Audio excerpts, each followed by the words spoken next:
Israel पर जिस तरीके से ईरान के द्वारा लगातार हमला किया जा रहा है, इस सब के बीच यूएन ने भी बैठक बुलाई थी। लेकिन यूएन की बैठक में आखिरकार ऐसा क्या हुआ कि ईरान के विदेश मंत्री ने यूएन के महासचिव एंटोनियो गुटेरेस के इजराइल में ही बैन लगा दिया है, नो एंट्री लगा दी है। आखिरकार ऐसा क्यों किया उन्होंने और ऐसा क्या हुआ उस बैठक में, इस रिपोर्ट में देखिए।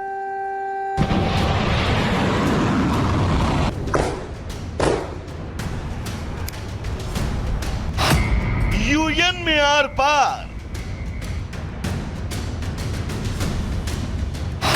यूएन ने इजराइल को लगाई फटकार। इजराइल में यूएन चीफ की अब नो एंट्री। ईरान के इजराइल पर एक ही रात में 2 ताबड़तोड़ मिसाइल हमलों के बीच यूएन ने मिडिल ईस्ट में शांति स्थापित करने के लिए एक आपातकाल मीटिंग बुलाई। इजराइल की सरजमी पर लगातार हमले और इजराइल के सख्त पलटवार की आशंका के बीच यूएन के मुख्यालय में यह मीटिंग हुई, जिसमें इजराइल ने संयुक्त राष्ट्र महासचिव एंटोनियो गुटेरेस को अस्वीकार्य घोषित कर दिया और उनके देश में प्रवेश पर प्रतिबंध लगा दिया। ये कदम अमेरिका और ईरान के बीच चल रहे तनाव के बीच में लिया गया। इजराइल ने यूएन चीफ को अवांछित व्यक्ति घोषित करते हुए उनके इजराइल में प्रवेश पर रोक लगा दी। ये फैसला इजराइल और ईरान के बीच बढ़ते विवाद की स्थिति को देखते हुए उठाया गया। इजराइल के विदेश मंत्री ने यह घोषणा करते हुए गुटेरेस की आलोचना की कि वे ईरान द्वारा इजराइल पर हाल ही में किए गए हमलों और 7 अक्टूबर के हमलों के दौरान हमास की कार्रवाइयों की निंदा करने में विफल रहे और न ही गुटेरेस इजराइल पर हालिया हुए हमले की आलोचना करते नजर आए। यूएन के मंच पर मिडिल ईस्ट में तैनात अशांति को कम करने के लिए बुलाई गई ये बैठक और इस बैठक में इजराइल के विदेश मंत्री का ये रुख क्या इस युद्ध को किसी नए मोड़ पर लेकर जाएगा या फिर यूएन अब आगे किसी कार्रवाई की बात करेगा, इसके लिए अभी शायद थोड़ा सा इंतजार करना पड़ेगा। Bureau report, Republic Bharat.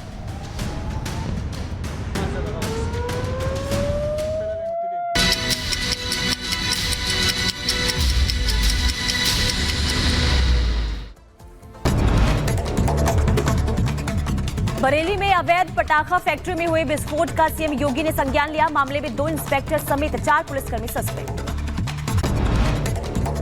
Bareilly में अवैध पटाखा फैक्ट्री में विस्फोट से दहला गांव, हादसे में बच्चे समेत 3 लोगों की मौत हुई, 5 घायलों को अस्पताल पहुंचाया गया। पटाखा फैक्ट्री में विस्फोट से आसपास के 8 मकान जो हैं वो जमींदोज हो गए। अवैध रूप से एक घर में बनाए जा रहे थे पटाखे। हादसे के बाद एसडीआरएफ की टीमें राहत बचाव कार्य में जुटी हुई है। गाजियाबाद में चैन स्नेचर से पुलिस की मुठभेड़ हुई, भाग रहे बदमाशों के पैर में लगी गोली, अस्पताल में कराया गया भर्ती। उत्तर प्रदेश के अलीगढ़ में पुलिस और गौ तस्कर के बीच मुठभेड़ हो गई। गोली लगने से शातिर गौ तस्कर घायल है। अवैध असलाहा, कारतूस समेत गौकशी से संबंधित सामान बरामद हुए हैं। उत्तर प्रदेश के सोनभद्र से हैरान करने वाला वीडियो आया सामने। दबंगों ने एक युवक को पीट करके किया लहूलुहान। युवक को पीटने के बाद दबंगों ने चेहरे पर किया यूरिन। पुलिस ने एक आरोपी को धर दबोचा। मध्य प्रदेश के इंदौर में एक घर में लगी भीषण आग, मकान में आग लगने से युवक की मौत हो गई। 4 लोगों का रेस्क्यू किया गया। पुलिस मामले की जांच कर रही है। बेंगलुरु में चलती बस में युवक ने कंडक्टर पर किया चाकू से हमला, यात्रियों में मची अफरा तफरी। पुलिस ने हमलावर को किया गिरफ्तार। दिल्ली में कोकीन की अब तक की सबसे बड़ी खेप बरामद की गई है। पुलिस ने बरामद की है 5 करोड़ से ज्यादा की कोकीन। पुलिस ने 4 तस्करों को किया है गिरफ्तार। दिल्ली में ड्रग्स की बड़ी खेप बरामद।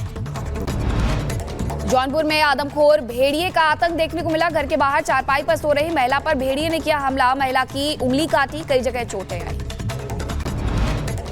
लखीमपुर खीरी में नहीं थम रहा बाघ का आतंक। बीती देर रात फिर सड़क पर दिखा बाघ, कार के सामने निकला बाघ, कार सवारों ने बनाया वीडियो।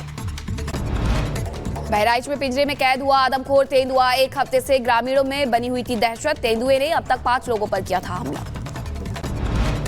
दिल्ली में अपराधियों के हौसले बुलंद हैं। नरेला इलाके में की ताबड़तोड़ फायरिंग, सीसीटीवी कैमरे में हमलावर कैद हुए हैं, तलाश में जुटी है पुलिस।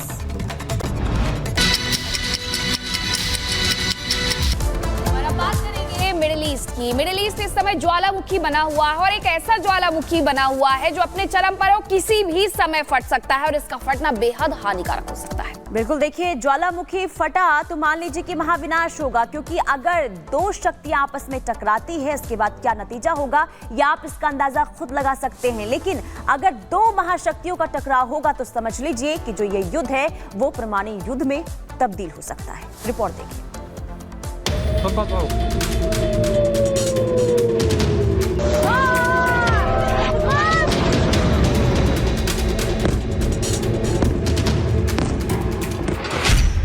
इजरायल पर ईरान की बम वर्षा।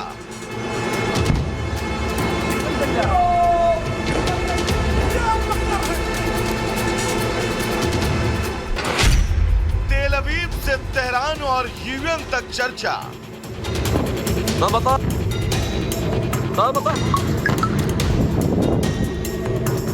Yesterday, Iran launched approximately.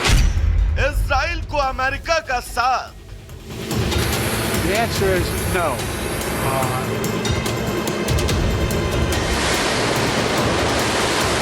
Right now, comfortable stop.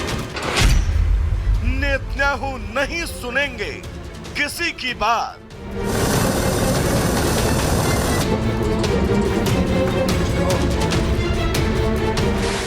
आतंक के खिलाफ इजराइल की जंग अब ऐसे मोड़ पर आ गई है जहां से विश्व युद्ध की शुरुआत सिर्फ एक नाजुक डोर पर टिकी है। हालात इतने गंभीर हैं कि आनन फानन में यूएन को अपने यहां बैठक बुलानी पड़ी और इस बात पर जोर देना पड़ा कि अब मिडिल ईस्ट में जंग की आग को धधकने से रोकना ही होगा, वरना मिडिल ईस्ट इस आग की दुनिया में भस्म हो जाएगा। ईरान के मिसाइल अटैक ने तो जैसे इजराइल को वो मौका दे दिया जिसका वो इंतजार कर रहा था, वो मौका जहां वो अब सीधे ईरान के supreme leader Ayatollah Ali Khamenei को निशाने पर लेगा। इजराइल के सुरक्षा कैबिनेट ने ईरान के इस हमले का जवाब देने का मन बना लिया है। कैबिनेट ने तय किया है कि वो अमेरिका के साथ समन्वय बैठक के बाद अगली रणनीति पर फैसला करेगा। माना जा रहा है कि इजराइल ईरान में रणनीतिक स्थलों को अब निशाना बनाना चाहता है। यहूदी धर्म के नए साल रोश हशाना पर हुए इस हमले के बाद खुद इजराइल के पीएम बेंजामिन नेतन्याहू गुस्से में हैं। बुधवार को अपने देश को नए साल की बधाइयां देने के साथ ही उन्होंने एक खास संदेश भी दिया और अपने लोगों से कहा कि ये साल पूर्ण विजय का है। अब इजराइल की धमकी के बाद ईरान के सुप्रीम लीडर भी अपनी ताकत दिखाने की तैयारी कर रहे हैं ताकि कोई ये ना समझे कि वो इजरायली हमले से डर कर किसी बंकर में छिपे हैं। बताया जा रहा है कि ईरान के सुप्रीम लीडर खुद जुमे के दिन होने वाली नमाज की अगुवाई करेंगे।